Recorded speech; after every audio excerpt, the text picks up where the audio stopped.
So I did a poll on my Instagram story and you guys voted that you wanted my next video to be about Katina, the orca at SeaWorld, and the recent incident with her. So that's what I'm going to be talking about today. And I will put a link to my Instagram in the description below in case you're interested in voting for the next video.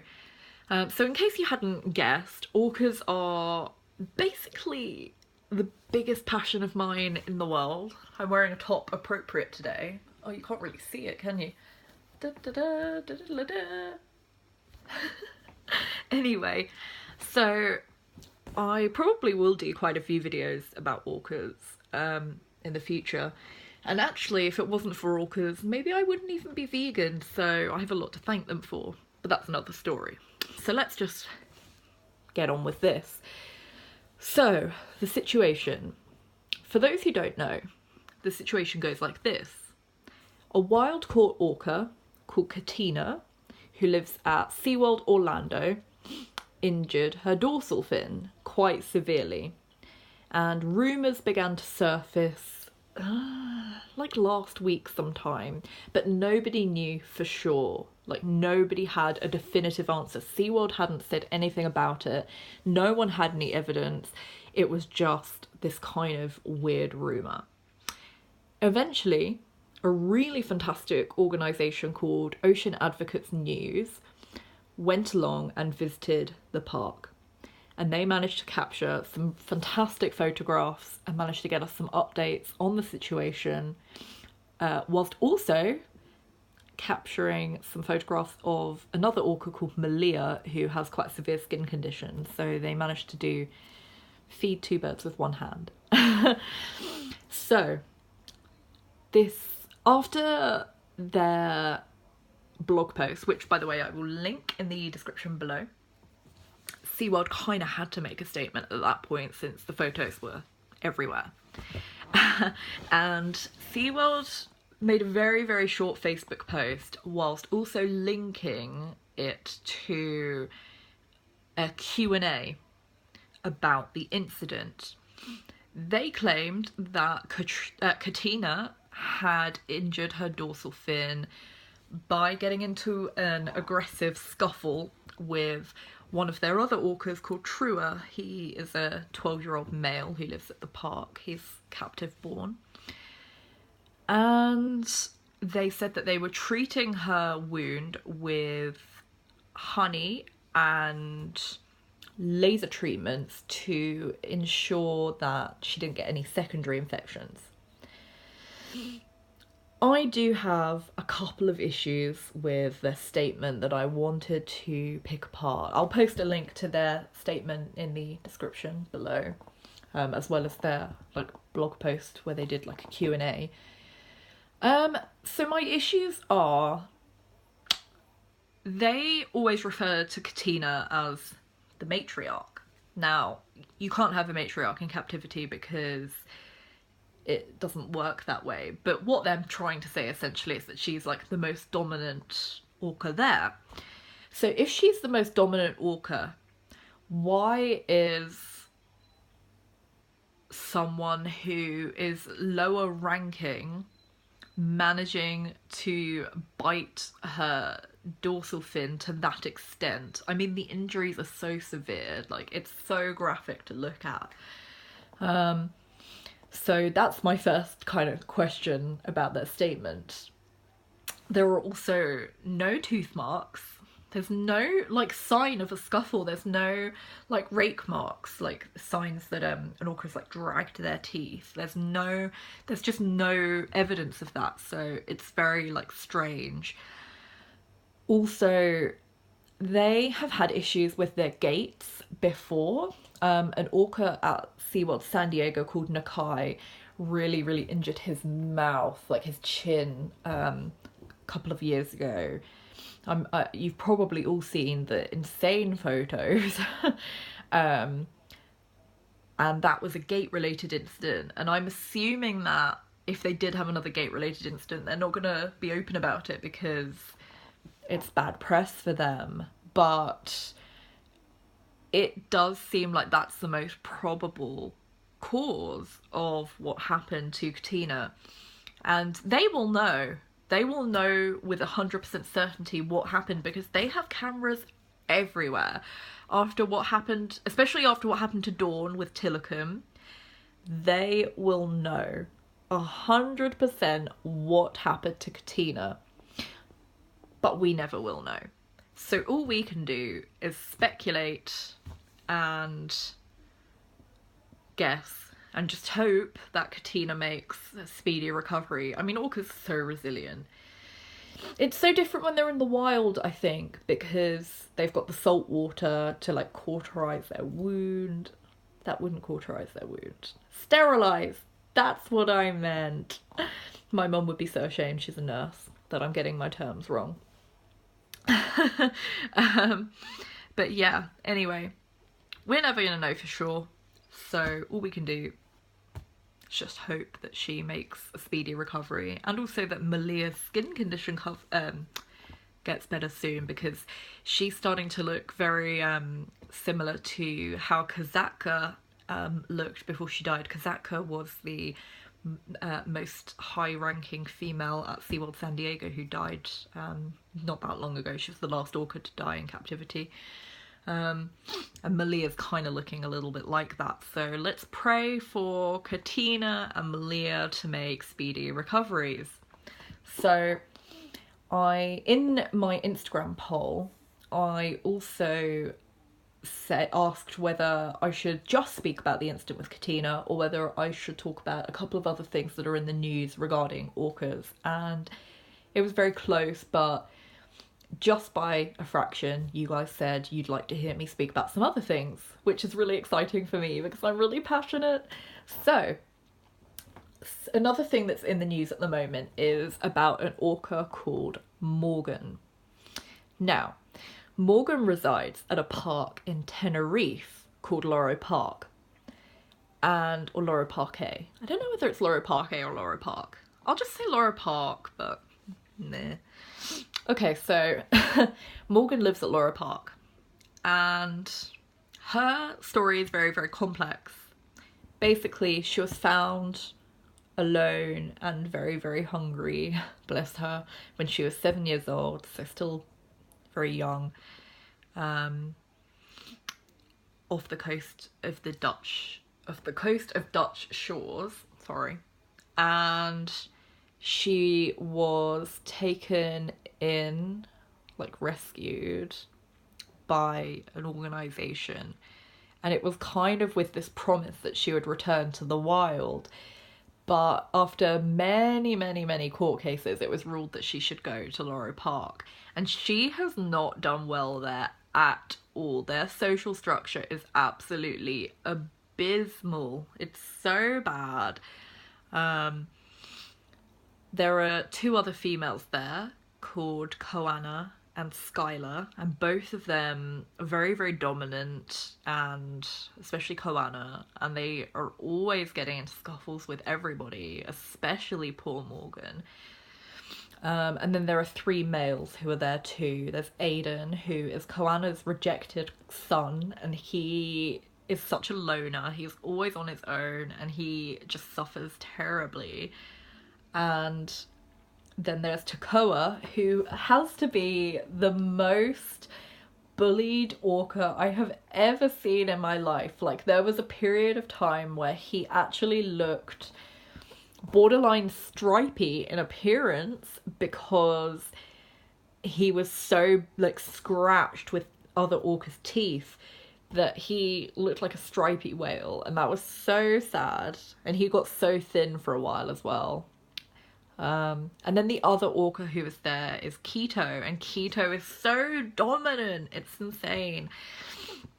And he quite often kind of throws himself at all the females. He's very, like, you know, very forceful sexually. He's obviously, like, sexually frustrated, and that's not his fault. Poor Keto, like, he's obviously just mentally kind of messed up. So anyway, the situation with Morgan is that she is pregnant, and I'm very upset about this because it was kind of promised that if she was to move to Loro Parque, that she wouldn't be exploited in any way. She wouldn't be like used for shows. It would purely be for her to kind of live out her days in peace because she couldn't be released back into the wild. But look what they've done. They use her in shows every day, and now she's pregnant, and they say they don't know who the father is, but we know it's Keto.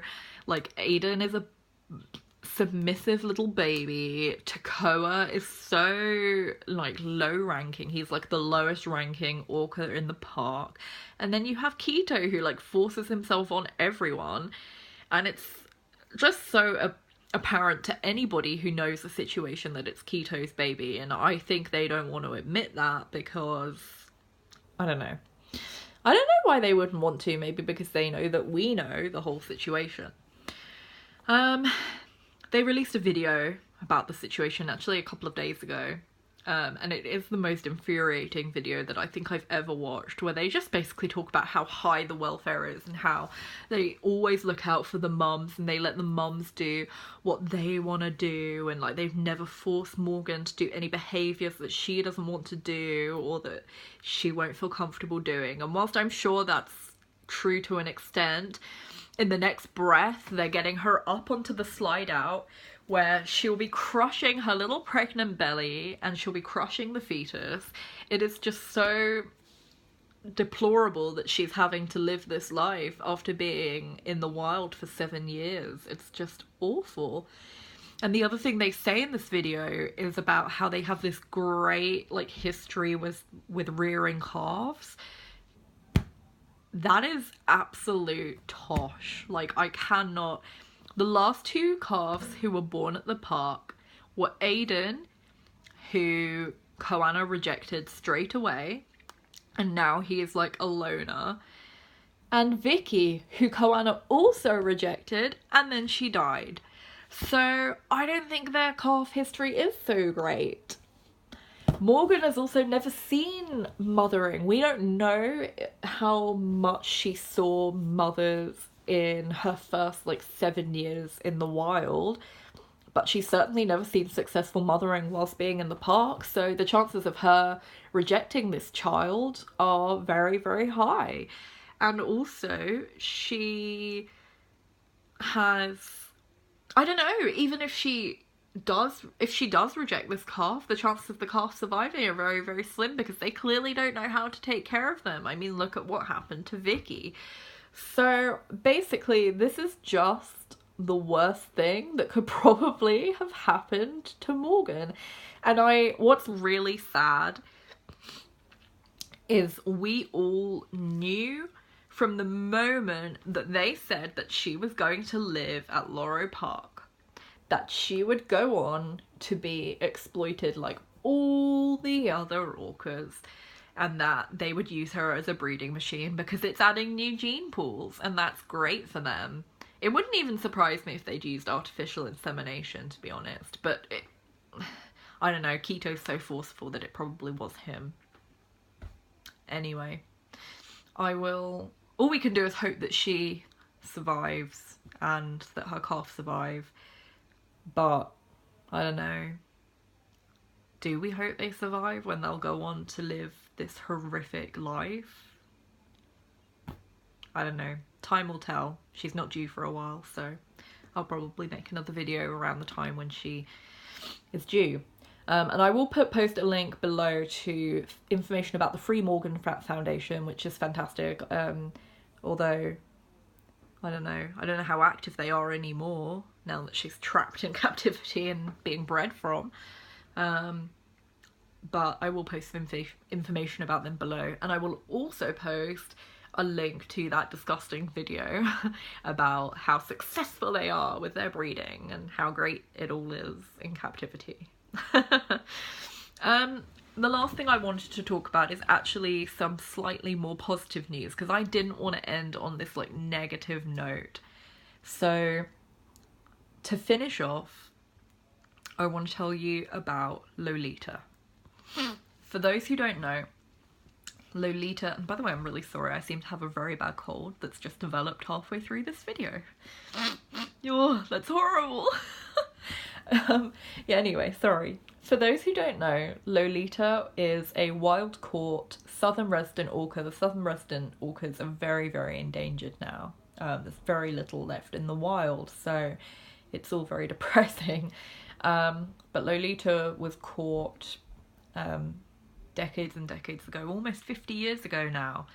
And she now resides at an aquarium called Miami Seaquarium, which is the smallest orca facility in the world. Isn't that a great record to have? And she lives with no other orcas, just a couple of dolphins for some companionship. And she has basically been living in these like deplorable conditions for many, many, many years. And what's really sad about her is we know who her mother is. Her mother is Ocean's Sun, who lives still in the wild, and she's still alive. She's actually, I think, correct me if I'm wrong, but I think she's the oldest southern resident orca. And I can't remember how old she is, actually. Very, very old. So it's very, very sad that she's been trapped there for so many years. But they put... Oh, hello. I'm sorry guys, we interrupt this to bring you Homer Simpson. Come here, boy. I'm trying to make a video. Sorry if you just got a beautiful sight of his bum. Anyway, Lolita was... Oh, he's gonna settle with me. Hi, baby boy. Okay, sorry. So the cat mother issues. So the positive news is a really amazing sorry. I told you that the cats would feature at some point. A really incredible Native American tribe. I think you pronounce it the Lumi Nation, but it might be Lummi, but I think it's Lumi. The Lumi Nation. Oh, yes. You want to be in the video? The Lumi Nation.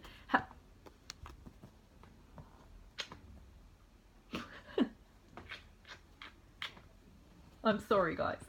The Lumi Nation have... I'm just going to have to do this behind his bum. The Lumi Nation have claimed Lolita as part of their tribe, and this may mean that, like, by law, Miami Seaquarium are holding Lolita like as like an imprisoned, like that they're imprisoning a member of the tribe, in which case there is every chance, yes, that she may be free. And they have Howard Garrett has such an amazing and comprehensive plan for her release, which I'll post. Hang on. There we go. What's that, Homer? What's that? Which I'll post in the description below. I'm really sorry. I'm gonna just cut this now because it seems that somebody needs my attention much more than this video does. But if you've stayed for this full 20 minutes, thank you very much, and all the links will be below. Thanks, guys. Bye. Oh my god, I can't turn it off.